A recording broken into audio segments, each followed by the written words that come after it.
Kolkata, your daily dose of happiness.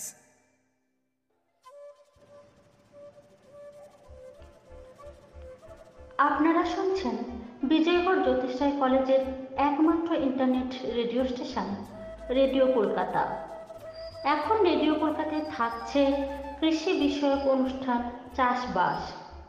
আজকে চাষবাস অনুষ্ঠানে আপনারা শুনবেন জৈব গ্যাসের ব্যবহার সম্বন্ধে। এ বিষয়ে বলবেন ডাক্তার স্বপন কুমার সুর, BVSC এবং AH MVPH, প্রাক্তন সহকারী অধিকর্তা, প্রাণী সম্পদ উন্নয়ন, পশ্চিমবঙ্গ সরকার। অতিথি অধ্যাপক, বেলুড় মঠ রামকৃষ্ণ মিশন, ভারত সেবাশ্রম সংঘ। শুনবেন বিশিষ্ট শিল্পী পূর্ণচন্দ্র সামন্তের রচিত ও তারই কণ্ঠে এ বিষয়ের উপর একটি গান। অনুষ্ঠানটি সাক্ষাৎকার গ্রহণ ও উপস্থাপনায় আছেন পবিত্র কুমার মণ্ডল, সম্পাদনায় সুদক্ষিণা ঘোষাল, অলঙ্করণ ও সঞ্চালনায় বেবি সর্দার, সম্প্রচার সহায়তায় রাজু সর্দার। অনুষ্ঠানটি প্রযোজনা করেছেন রাজেশ্বর সাহা। আমি বেবি সর্দার আপনাদের সাথে রয়েছি রেডিও কলকাতায়। শুনতে থাকুন আজকের অনুষ্ঠান।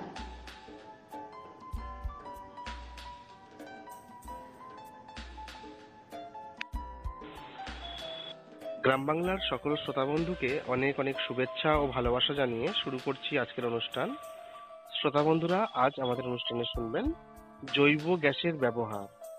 এ বিষয়ে আলোচনা করার জন্য আমাদের সাথে উপস্থিত রয়েছেন ডাক্তার স্বপন কুমার সুর। ডাক্তার সুর, আপনাকে আমাদের অনুষ্ঠানে স্বাগত জানাই। নমস্কার। নমস্কার। এই যে জৈব গ্যাস বা বায়োগ্যাস, এই ব্যাপারটা যদি একটু প্রথমে শুরুতে বুঝিয়ে বলেন বিষয়টা কি? আচ্ছা, এখন অনেক রকম গ্যাস আছে। আমরা যেমন ব্যবহার করে থাকি LPG, liquid petroleum gas, CNG, এগুলো সবই আমাদের জ্বালানির ক্ষেত্রে ব্যবহার করা হয়। ঠিক তেমনি বায়োগ্যাস হচ্ছে যত জৈব, বায়োলজিক্যাল যত জৈব আছে তার যে গ্যাস জৈব মানে ব্যাপারটা কি? ধরুন গরুর মল, মুরগির মল, ছাগল ভেড়ার মল, ঘোড়ার মল, গাধার মল, হাতির মল, শুকরের মল, শুধু মল নয়, তাদের জীবাশ্ম, অর্থাৎ মারা যাবার পর যে পচন হওয়া যে বস্তুগুলো থাকে, অর্থাৎ একটা প্রাণী মারা গেছে তার যে পচা গলা যে জিনিসটি আছে তাই দিয়েও প্রচুর পরিমাণে বায়োগ্যাস তৈরি করা যায়। এছাড়া মাছের বর্জ্য, অর্থাৎ মাছের বর্জ্য, সেইগুলো দিয়েও কিন্তু ভালো এই বায়োগ্যাস তৈরি করা যায়। পাশাপাশি তৈরি করা যায় যে বাজারের মার্কেটের যেসব ভেষজ জিনিস রয়েছে, যেমন কপি পাতা, মূলো পাতা, নানান শাক পাতা, পচা আলু, পচা জিনিস, এগুলো দিয়েও কিন্তু সুন্দরভাবে বায়োগ্যাস তৈরি করা যায়। এখন প্রশ্ন আপনি করতে পারেনি আমাকে, আচ্ছা বায়োগ্যাস কেন? আমি তো অনেক রকম গ্যাস আছে, তো হঠাৎ এইটা নিয়ে আমরা কেন লাফালাফি করবো? ঠিক, অবশ্যই 100 বার। কারণ হচ্ছে, দেখুন, মাটির তলার যে আমাদের গ্যাস, লিকুইড পেট্রোলিয়াম গ্যাস, সেগুলো কিন্তু ভান্ডার কমে আসছে, কয়লা কমে আসছে, তেল কমে আসছে। কমে মানে এত কমে গেছে যে আর কিছুদিন পরে এই যে আরবের যে সব আছে দেশগুলো, তারাও কিন্তু সংকটে ভুগবে। ফলে পাশাপাশি আমাদের যে এই যে জৈব সম্পদ রয়েছে, এটা কিন্তু নিত্য বেড়ে চলবে। ক্ষেত্রে বলা দরকার, খুবই আনন্দের খবর, সারা পৃথিবীর মধ্যে সব থেকে বেশি গরু মোষ আমার দেশে আছে। শুধু গরু মোষ না, হাঁস, মুরগি, ছাগল, ভেড়া, শূকর, এগুলো কম নেই, এমনকি গাধা ঘোড়া অব্দি। এবং মৎস্য তো আছেই। আপনি যদি কোনো কসাইখানায় যান তো দেখতে পাবেন প্রচুর পরিমাণে বর্জ্য বেরোচ্ছে, এবং সেই বর্জ্যটা পরিবেশ দূষণ করছে, যা পৃথিবীর সমস্ত উন্নত দেশ এটাকে ব্যবহার করে এই জৈব গ্যাস এবং বিদ্যুৎ তৈরি করে তাদের কাজে লাগাচ্ছে। শুধু আমরা এখনো পারছি না বললে হয়তো করা যাবে সেটা একটু অসুস্থ হয়ে যাবে। হ্যাঁ, কিভাবে হ্যাঁ, করলে এবার আমরা সেটা লাভবান হতে পারবো সেটা একটু আলোচনা করবেন। ঠিক ঠিক ঠিক, এটা হচ্ছে খুবই খুবই সহজ ব্যাপার। ইতিপূর্বে কিন্তু আমরা বায়োগ্যাস জানি, গোবর গ্যাস নিয়ে গ্রামে গঞ্জে প্রচুর হয়েছে, কিন্তু অনেকের কাছেই আপনি খোঁজ নেবেন যে এই গোবর গ্যাসটা তারা ঠিক মতো চালাতে পারেনি। কেন চালাতে পারেনি সেটা দোষ আমরা তাদের ভালো করে বলতে পারিনি, যারা তৈরি করেছে তারাও অনেক কিছু জানতো না, বা যারা চালাচ্ছিল তারাও এই ম্যানেজমেন্ট ভালো করে জানতো না, ফলে সেগুলো চলেনি, নষ্ট হয়ে গেছে। আজকে বিজ্ঞান এবং প্রযুক্তি অনেক উন্নত হচ্ছে, যেমন বিদ্যুৎ পরিষেবা অনেক উন্নত হচ্ছে, জল সরবরাহ অনেক উন্নতি হচ্ছে, তেমনি এটা অনেক উন্নতি হচ্ছে। এখন এই বায়োগ্যাসের একটা প্লান্ট তৈরি করলে 10 বছর কিচ্ছু হয় না। এইবার বলি, এই বায়োগ্যাস প্ল্যান্টটা কিন্তু খুবই সহজ ব্যাপার। সামান্য একটা পাতকর্ম তো করা হয়, আর তার সঙ্গে কিছু পাইপ জোড়া দেওয়া হয়, এই দিক কিন্তু বায়োগ্যাস হয়ে যায়। একদিক দিয়ে এই প্রাণীর মলমূত্র বা এইসব বর্জ্য ফেলা হয়, আর একদিক দিয়ে সেটা বেরিয়ে যায়, মাঝখান থেকে গ্যাস তৈরি হয়। এটা তৈরি করতে অবশ্যই দরকার কিছু খরচ। সেই খরচটা কিন্তু এমন কিছু নয়, যেমন যদি শুধু গ্যাস রান্নার জন্য করেন তাহলে 3 থেকে 4 কিউবিক মিটার গ্যাস তৈরি হলেই যথেষ্ট। তার জন্য খরচ হবে 30 থেকে 35, খুব জোর 40-45 হাজার টাকা, এর থেকে বেশি হবে। কিন্তু যদি আপনি বিদ্যুৎ তৈরির জন্য করেন তাহলে খুব কম করে 6 কিউবিক মিটার গ্যাস তৈরি করতে হবে। যে গ্যাসটা তৈরি করতে তার যে সরঞ্জাম সেটা তৈরি করতে প্রায় 1,20,25 হাজার টাকা খরচা হবে। অত পাশাপাশি আপনি বলতেই পারেন তাহলে আমি এতে যাবো কেন, আমার তো সৌর বিদ্যুৎ আছে, আমার তো হাওয়া বিদ্যুৎ আছে, তাহলে আমি এতে যাবো কেন। অবশ্য কিন্তু হাওয়া বিদ্যুৎ সবসময় চলবে না, আর সৌর বিদ্যুৎ ভারতবর্ষের উত্তর পূর্বাঞ্চলে যেহেতু সূর্যের আলো তেমন পাওয়া যায় না, বেশিরভাগ সময় আকাশ অন্ধকার থাকে, বর্ষা থাকে এবং মেঘলা থাকে, ফলে সেই বিদ্যুৎটা তেমন ভাবে তৈরি হতে পারছে না। শুধু তাই নয়, পাশাপাশি এই বিদ্যুতের জন্য যে সরঞ্জাম তার দাম অনেক বেশি, এই বায়োগ্যাসের থেকে প্রায় 5 গুণ খরচ। তার সাধারণ মানুষ এই বায়োগ্যাসটাকে সহজে ব্যবহার করতে পারে। এবার আর কি প্রশ্ন আছে আপনার কাছে? হ্যাঁ, এবারে আমরা বলবো যে আমরা তো এমনি ইলেকট্রিক রয়েছে বা সোলার রয়েছে, সেগুলো ছাড়াও বায়োগ্যাস নিয়ে ভাবছি, নিশ্চয়ই সেখানে খরচটা অনেক কম এবং অনেকটা সুবিধাও রয়েছে। একটু সুবিধাগুলো যদি আলোচনা করেন। হ্যাঁ, প্রথমত বলি, আপনি বায়োগ্যাসটা তৈরি করে এই দিয়ে যেমন রান্না করতে পারবেন। আজকের বাজারে একটা সিলিন্ডারের দাম কম করে 800 থেকে 1000 টাকা, আর এক্ষেত্রে খরচ হবে 50 থেকে 100 টাকা।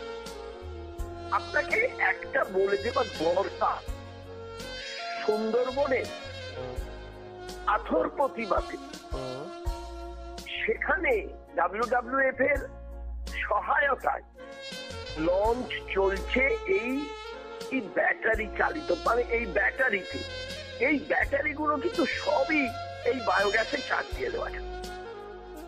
সমস্ত টোটো, অটো, সমস্ত ব্যাটারি, এমনকি আর কিছুদিন পরে দেখেছেন ভারত সরকার জানিয়েছে সম্ভবত 2030-এর পরে আর কোনো পেট্রোল ডিজেলের গাড়ি রাস্তায় চলছে না। সেক্ষেত্রে কিন্তু এই চার্জ ব্যাটারি কিন্তু লাগছে, ব্যাটারিতেই গাড়িটা চলছে, ইতিমধ্যে গাড়ি চলছে, তাকে চার্জ দেওয়ার জন্য এই গ্যাস অত্যন্ত জরুরি হয়ে পড়বে। ওখানে কিন্তু আপনার এই তাপ বিদ্যুতের প্রয়োজন হবে না, এখানে কিন্তু এইটা কাজ করতে পারে। শুধু তাই নয়, কত বেকার ছেলে এই কাজটা করে তারা আয় করতে পারবে, জীবন জীবিকা চালাতে পারবে। কেমন এই টোটো অটো চার্জ দিতে পারবে, গাড়ি চার্জ দিতে পারবে। এই ছাড়া আর এই বিদ্যুৎ দিয়ে সে গ্রিডকে দেবে, আবার অন্য জায়গায় ওটাকে অন্যভাবে ব্যবহার সে করতে পারে। এই গ্যাসকে ব্রয়লারে ভালো কাজে লাগানো যায়। বয়লারে, যেখানে যেখানে ফ্যাক্টরিতে বয়লার আছে সেখানে এটাকে কাজে লাগানো যায়। আছে আর হতে পারে এর থেকে যে বর্জ্য আবার বেরিয়ে এলো, যাকে বলি আমরা বায়োস্লারি। এই বায়োস্লারিটা অত্যন্ত সুন্দর মাছের খাবার, শুকরের খাবার, এমনকি বায়ো ফার্টিলাইজার অর্থাৎ জৈব সার, অত্যন্ত মূল্যবান জৈব সার। তাই এইগুলো দিয়ে কিন্তু আর একটা সংস্থান হতে পারে। বলুন কি জানতে চাইছি? তাহলে তো আমরা এর সুবিধাটা অনেকটা বুঝতে পারছি। তো একটা ঘরোয়া ভাবে যদি আমাদের যারা প্রাণী পালক বন্ধুরা রয়েছেন বা যারা কৃষক বন্ধুরা রয়েছেন তারা প্রাণী পালন তো বাড়বেই। হ্যাঁ হ্যাঁ, প্রাণী পালন বাড়বে এবং এদের খরচটা যেহেতু কমছে তাহলে তারা উৎসাহ পাবেন।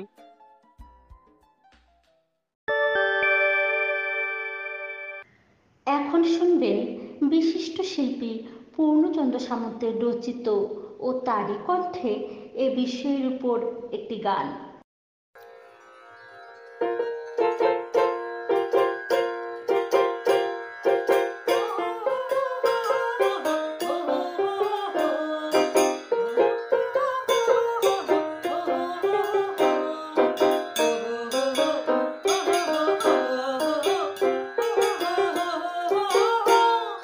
সভ্যতার বিকাশ বন্ধু,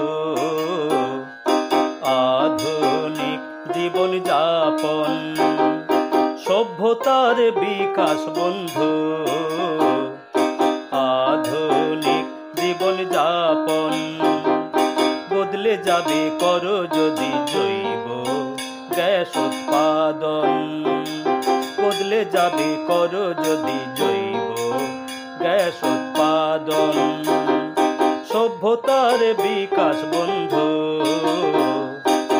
আধুনিক জীবন যাপন।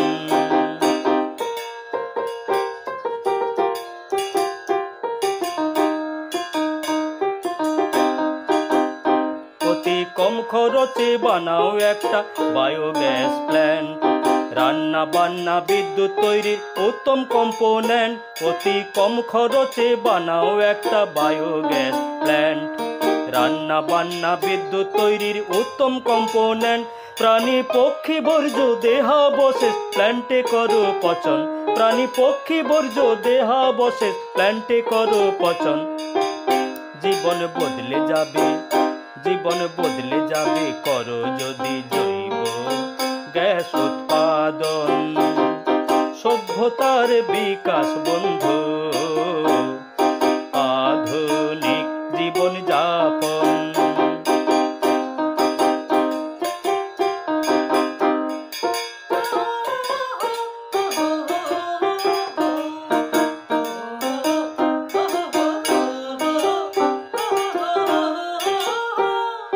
ব্যাটারি চালিত সকল যান চার্জ হয় বায়োগ্যাসে।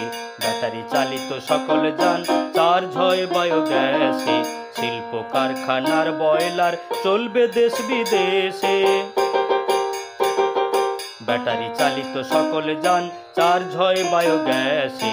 শিল্প কারখানার বয়লার চলবে দেশ বিদেশে। বর্জ্য বায়োস্লারি মাছের শুকরের ভালো খাবার। প্ল্যান্টে বহির্গত জৈব অতি মূল্যবান সার। বর্জ্য বায়োস্লারি মাছের শুকরের ভালো খাবার। প্ল্যান্টে বহির্গত জৈব অতি মূল্যবান সার। গ্রামে গঞ্জে প্রাণী পক্ষী পালন হোক বৃদ্ধি। জ্বালানি নয় বায়োগ্যাসে বাড়বে সমৃদ্ধি।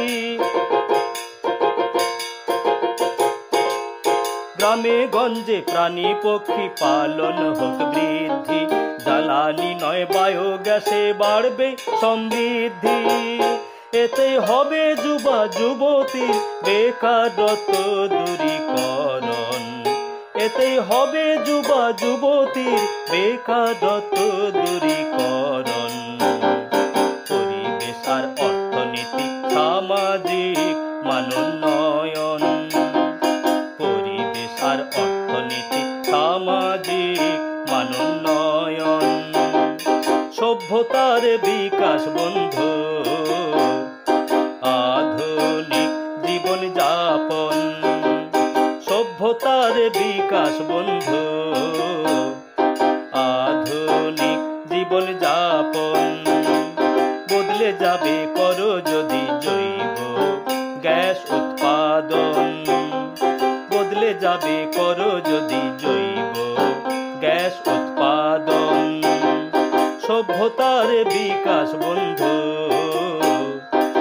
আধুনিক জীবন যাপন, সভ্যতার বিকাশ বন্ধু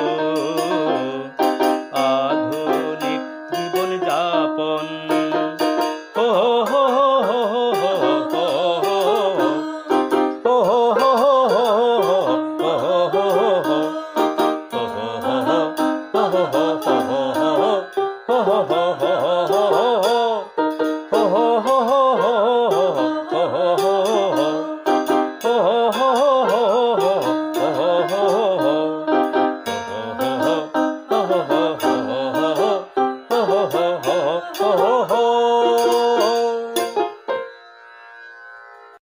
এতক্ষণ শুনলাম বিশিষ্ট শিল্পী পূর্ণচন্দ্র সামন্তের রচিত ও তারই কণ্ঠে এ বিষয়ের উপর একটি গান।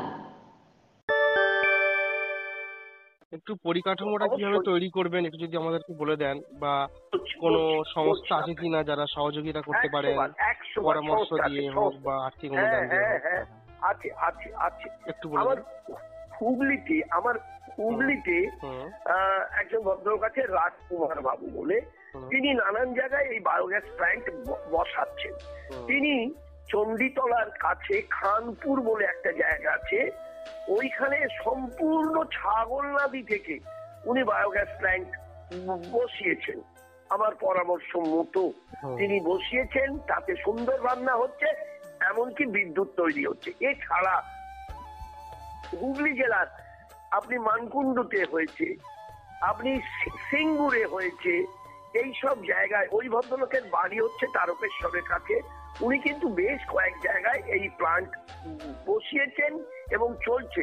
মেদিনীপুরে আপনার পূর্ব মেদিনীপুরে বেশ কয়েকটা ভালো প্ল্যান্ট হয়েছে, যাতে রান্না ছাড়াও কিন্তু তারা ওই জল তৈরি তোলা ইত্যাদি এইসব কাজকর্মগুলো করছে। আচ্ছা, এইগুলো বলুন। আপনার যোগাযোগের নম্বরটি আপনি অনুষ্ঠানের শেষে দিয়ে দেন, তাহলে অনেক মানুষ হয়তো উপকৃত হবেন, কারণ তারা সরাসরি যোগাযোগ করলেন আপনাদের সাথে। আমি আমার সঙ্গে যোগাযোগের থেকে বরঞ্চ যিনি করেন তার নম্বরটা দিয়ে দিই, তাহলে আরো ভালো হবে। আপনি কি বলেন? না, আপনারটা দেওয়াই ভালো, কারণ আপনি কথা বলে বুঝে নিলেন, যাতে করে প্রকৃত মানুষের কাছে প্রকৃত নাম্বারটা যায়। হ্যাঁ, এতে করে প্রকৃত উপকারটা হবে। তো আমি তাকে অবশ্যই তাকে সহায়তা দেবো, কারণ এই জন্যই তো কাজ। আমরা সরকার থেকে পেনশন পাচ্ছি, এই তো চাকরি করেছি, তাতে আমাদের পেট চলেছে, এখনো পেট চলছে, সে তো মানুষের পয়সায়, তাদের তো বলতে হবে। তারা যদি উপকৃত হয় তবেই তো আমি সার্থক বলবো। আমি কি নম্বরটা বলবো? আপনার নম্বরটা আপনি বলতে পারেন। আচ্ছা, 990 990 341 341 8494। আরেকবার বলুন। 8494 8494 8494। আচ্ছা, এটা হচ্ছে খালি ফোনে কথা বলা। আর যদি ঠিক আছে, এই একটা নাম্বারেই তারা ফোনে কথা বলতে পারেন। হোয়াটসঅ্যাপের কি দরকার আছে? না, দরকার নেই। তার আগে ফোনে কথা বলুন, কথা বলার পরেই তারা বুঝতে পারবেন। হ্যাঁ হ্যাঁ। আচ্ছা, এই ক্ষেত্রে আপনাকে আমি আর একটা বলে রাখি, হ্যাঁ মানে এই সেক্টরে কতজন যুক্ত হতে পারে বই? হ্যাঁ হ্যাঁ, কত কাজের সুযোগ হতে পারে, তাই তো? ইয়েস, কত কাজের সুযোগ। যেমন ধরুন এই যে রাজকুমার বাবু করছে, তার মানে এটা এনার জীবিকা। এইরকম কিন্তু আরো বেশ কিছু লোক করছে, তাদের অধীনে আবার বেশ কয়েকজন কাজ করছে, তার মানে একটা টিম কাজ করছে, এটা তাদের জীবিকা, এইটা নিয়েই তার জীবিকা। তো এক, দুই, এর বায়োস্লারিটা দিয়ে যারা ড্রাইং করে মাছের খাবার করছে, জমির খাবার করছে, শুকরের খাবার করছে, তাদেরও কিন্তু একটা জীবিকা। ঠিক আছে? আবার আবার এই বিদ্যুৎ তৈরি করে যারা ধরুন টোটো চার্জ দেবে, অটো চার্জ দেবে, গাড়ি চার্জ দেবে, তাদেরও কাছে কিন্তু এটা একটা নতুন জীবিকার কাজ করবে। তারপর এই যে মেনটেনেন্স, এইগুলো যে মেনটেনেন্স করবে, তাদেরও কিন্তু একটা অর্থনৈতিক সংস্থান হবে আগামী দিনে। সর্বোপরি মানুষ প্রাণী পালনে আগ্রহী হবে। যেমন ছাগল নাদি, ভেড়ার নাদি তো ব্যবহারই হয় না, সবটাই তো জ্বালিয়ে দেওয়া, এমনি ফেলে দেওয়া হয়। সেইটা থেকে যদি বায়োগ্যাস তৈরি করতে পারে, সেইখান থেকে বায়োগ্যাসের পর বায়োস্লারি থেকে যদি জৈব সার তৈরি হয়, তাহলে তো এটা একটা অন্য রকম একটা কাজ হবে, অন্য রকম আয়ের উৎস তৈরি হচ্ছে এখানে। ঠিক, তার মানে আপনি বলছিলেন যেটাকে আমরা ফেলে দিচ্ছিলাম, সেটা যদি আমরা নির্দিষ্ট সেই বায়োগ্যাসের চেম্বারে ফেলতে পারি, তাহলে কিন্তু আমাদের কাজে লাগবে, তাই তো? ইংরেজিতে এর একটা আছে কথা, ওয়েস্ট টু ওয়েলথ, বর্জ্যই সম্পদ। ঠিক। আচ্ছা, ঠিক আছে। আমাদের যে বলছিলেন আপনি যে মোটামুটি একটা ছোটখাটো করতে গেলে 40,000 টাকা খরচ হবে, তাই তো? হ্যাঁ, যদি খালি গ্যাসের জন্য করে, রান্নার জন্য, রান্নার যদি গ্যাসের ব্যাপার বিদ্যুতের জন্য করে, হ্যাঁ যদি বিদ্যুতের জন্য করে তাহলে 1,20,000 টাকা, হ্যাঁ এই লাগবে। তো এই সমস্ত ব্যাপারগুলোতে কি আমাদের কোনো সরকারি উদ্যোগ মানে চোখে পড়ে? হ্যাঁ হ্যাঁ, ভারত সরকারের আছে, আমাদের রাজ্য সরকারেরও আছে। আচ্ছা, সহায়তা ও চিরাচরিত শক্তি এই দপ্তরের সঙ্গে যোগাযোগ করলে তাদের কাছ থেকে আর্থিক সহায়তা পাওয়া যায়। আচ্ছা আচ্ছা, সাবসিডি পাওয়া যায়। আর এটার জন্য কেমন কি পরিকাঠামো করতে হয়? মানে বাড়িতে কোনো সেট তৈরি করতে হয়, বা একটু যদি একটা ধারণা আমাদের দেন, একটা গল্পের মতো। শেডের দরকার নেই, কোনো শেডের দরকার নেই, খালি একটু জমি দরকার পড়ে, ধরে রেখে দিন। তার যদি ওই না, এগুলো মূলত হয়তো যেখানে গোয়াল ঘর রয়েছে ঠিক তার পাশাপাশি করতে হয়। গোয়াল ঘরের পাশেই পারে করতে, একবারে বেশি দূরে না করাই উচিত, পাশে করলেই ভালো হবে। তাহলে গোবরটা বয়ে নিয়ে যেতে হবে না, পাইপলাইন দিয়ে সরে যাবে। আর মোটামুটি কি মানে গরুর সংখ্যা সব থেকে কমপক্ষে কতগুলো থাকা প্রয়োজন, তাহলে একটা ছোটখাটো করা যাবে? একটা ছোট্ট কথা বলি, একটা গরু প্রতিদিন 20 কেজি গোবর দেয় এবং 15 লিটার মূত্র দান করে। আচ্ছা, ঠিক আছে। আমাদের যে স্ট্যান্ডার্ড গরু এখন 300 থেকে 400 কেজি ওজনে, অর্থাৎ দুটো গরু যথেষ্ট। আচ্ছা আচ্ছা, একটা বাড়ি রান্নার জন্য, 4টে মানুষের রান্নার জন্য যথেষ্ট।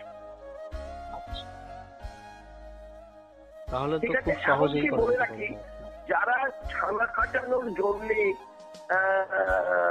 গ্যাস ব্যবহার করছে, এইসব করছে, তারা কিন্তু এই গোবরের গ্যাস দিয়েই ছানা কাটাতে পারবে, ঘি তৈরি করতে পারবে, আপনার এইগুলো সবই সে পারবে, তৈরি করতে পারবে। মানে এর মানে হলো অতিরিক্ত খরচ হবে না, এবং তাহলে মার্কেটে আমরা তাহলে কম দামে সেই ছানার দ্রব্যগুলো পাবো, এতে করে কৃষক বন্ধুরও লাভবান হবেন, তাই তো? এবং পরিবেশ বান্ধব। ঠিক। এই আর কি, এই যে আমরা বলছি গ্লোবাল ওয়ার্মিং, এই যে গরম হওয়া, এর অনেকটাই কিন্তু আমরা কন্ট্রোল করব, অনেকটাই।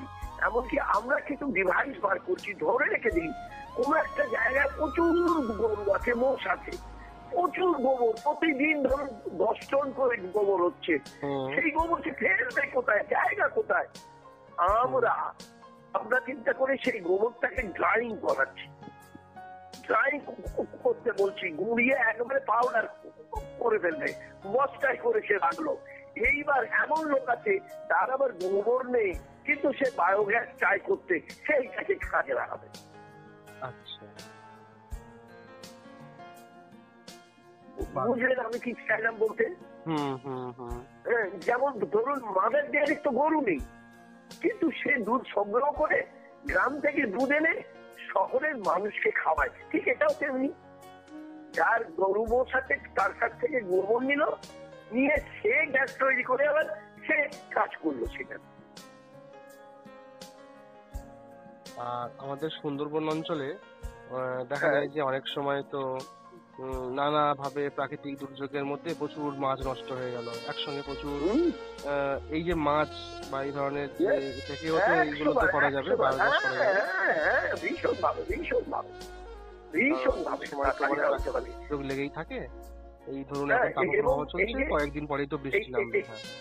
এবার পাহাড়ের অঞ্চলে, এই যে পাহাড় অঞ্চলে কিন্তু মানুষজন যখন যায় ঠান্ডার দিনে বেশি বেড়াতে যায়, তারা বরফ দেখতে যায়, তখন কিন্তু ঘরে তাদের পাওয়ার বিদ্যুৎ লাগে ঘর গরম করবার জন্য। কিন্তু এই গ্যাস দিয়ে দারুণ ভাবে গ্যাস ব্রুডার ব্যবহার করে সারা হোটেলটাকে গরমে রাখা যায়, নাইস, ভেরি নাইসলি পাওয়া যায়।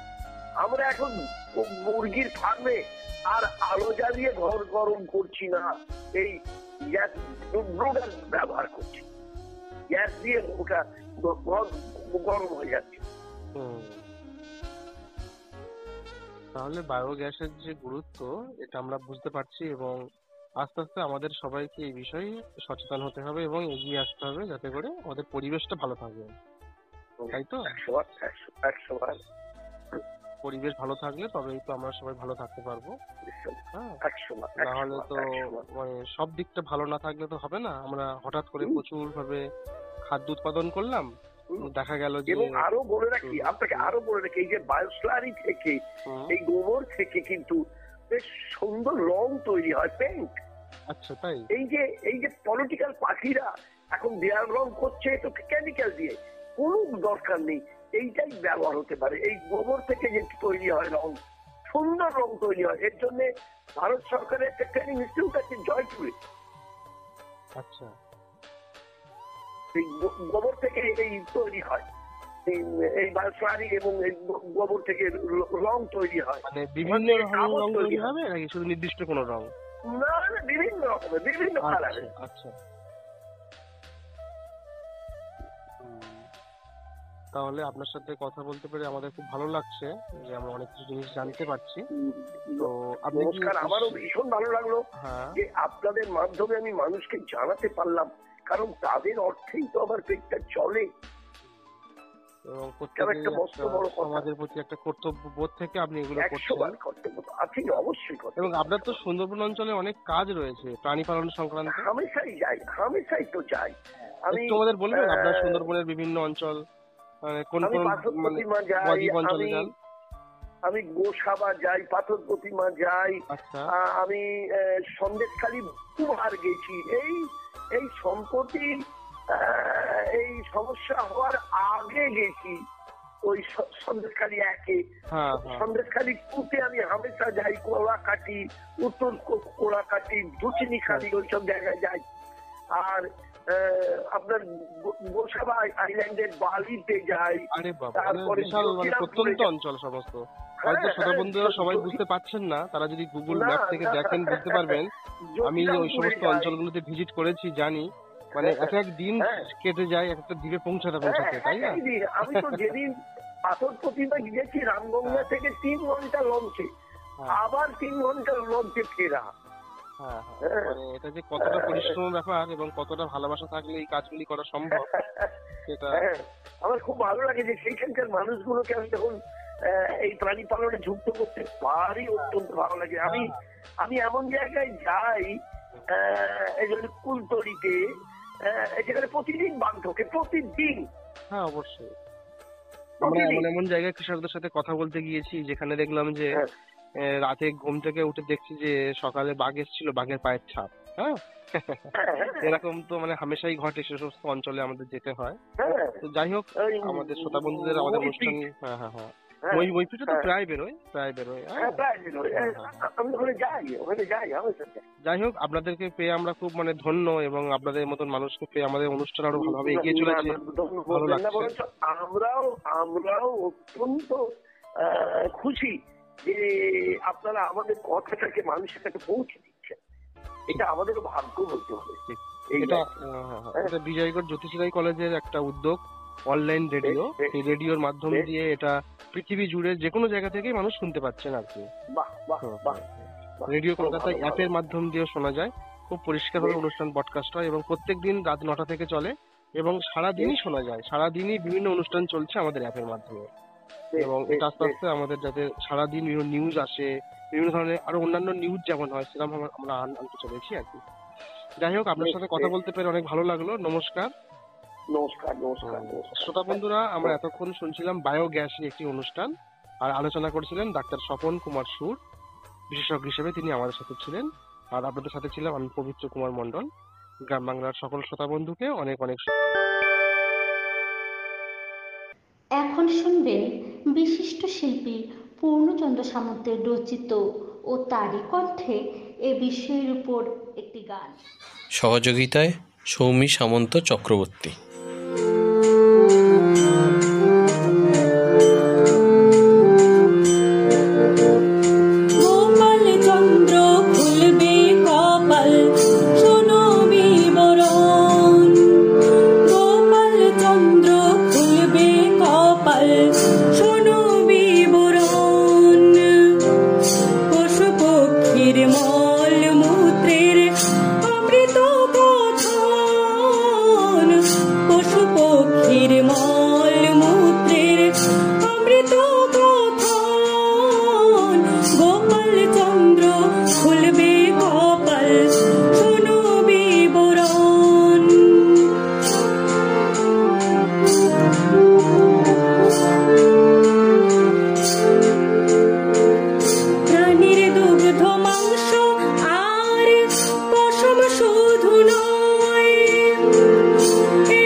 করুণা মোটে গোবর নষ্টকারী।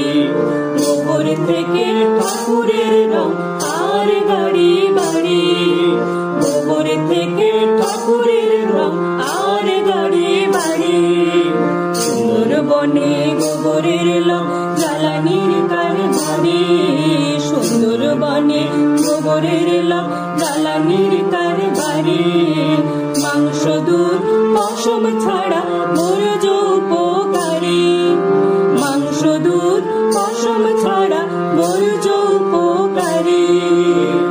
গোময়ে হচ্ছে যে ব্যাগ কাগজ বিস্কুট আর গ্রিটিং স্টার, গোময়ে হচ্ছে যে ব্যাগ কাগজ বিস্কুট আর গ্রিটিং স্টার। গোমূত্রতে পেস্টিসাইড উৎকৃষ্ট সার, গোমূত্রতে পেস্টিসাইড উৎকৃষ্ট সার, গোমূত্রতে পেস্টিসাইড উৎকৃষ্ট সার। গোমূত্রে কিডনির মেডিসিন নিয়ন্ত্রিত ক্যান্সার। গবাদি বর্জ্য সঠিকভাবে করো ব্যবহার, কিডনির মেডিসিন নিয়ন্ত্রিত ক্যান্সার। গবাদি বর্জ্য সঠিকভাবে করো ব্যবহার। আগরবাতি মশার কয়েল গোবর থেকে ইট, রাজস্থানের বিকানেরে ফার্ম ইনস্টিটিউট। আগরবাতি মশার কয়েল গোবর থেকে ইট, রাজস্থানের বিকানেরে ফার্ম ইনস্টিটিউট। বৈদিক সিমেন্ট গোবরে বিশ্বজোড়া খ্যাতি, বৈদিক সিমেন্ট গোবরে বিশ্বজোড়া খ্যাতি। গোমূত্রে ফিনাইল শ্যাম্পু অর্থ করি অতি, গোমূত্রে ফিনাইল শ্যাম্পু অর্থ করি অতি।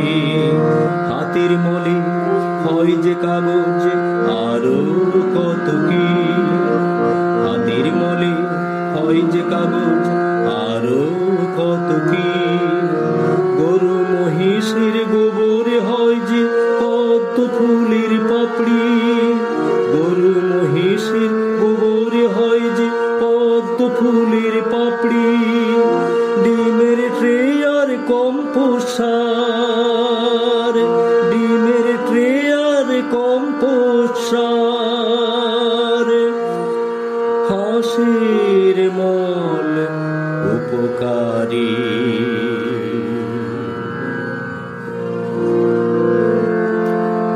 একটা গরু 25-30 কিলো দেয় গোবর, একটা গরু 25-30 কিলো দেয় গোবর। গোমূত্র পাই একটি দিনে, গোমূত্র পাই একটি দিনে 20-25 লিটার। গোমূত্র পাই একটি দিনে 20-25 লিটার। স্বনির্ভর হও বেকার, স্বনির্ভর হও বেকার। গোবর স্বনির্ভর হও বেকার, গোবরের কাজ করে। স্বনির্ভর হও বেকার, গোবরের কাজ করে। গোমূত্র গোবরে ঘরে অর্থ যাবে ভরে, গোমূত্র গোবরে ঘরে অর্থ যাবে ভরে। গোমূত্র গোবরে ঘরে অর্থ যাবে ভরে।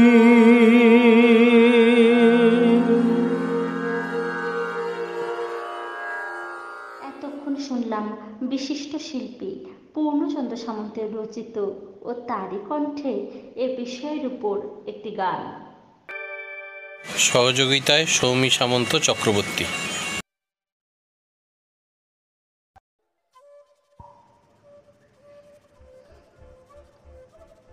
আজকের জৈব গ্যাসের ব্যবহার সম্বন্ধে।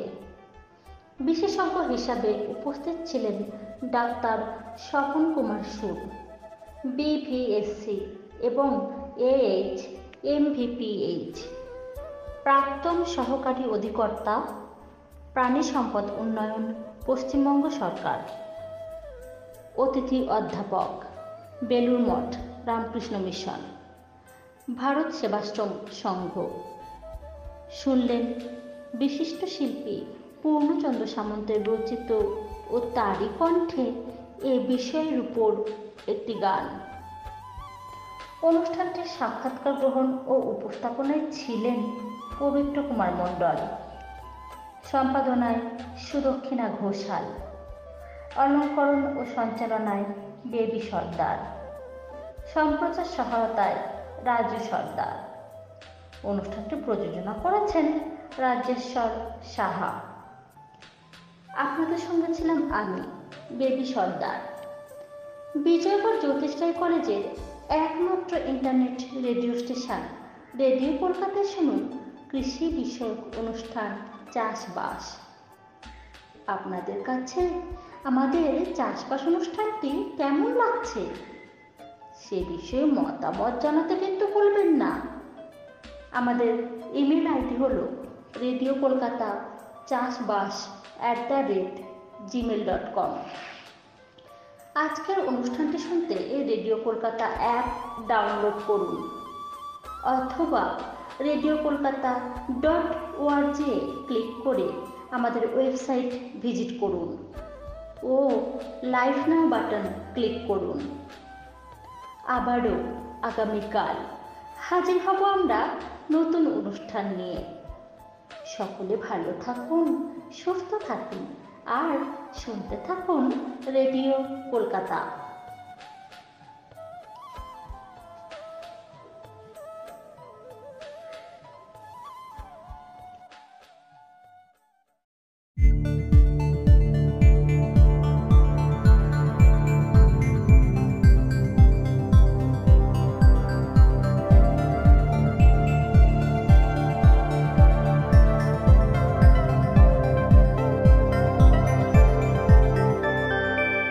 Radio Kolkata, your daily dose of happiness.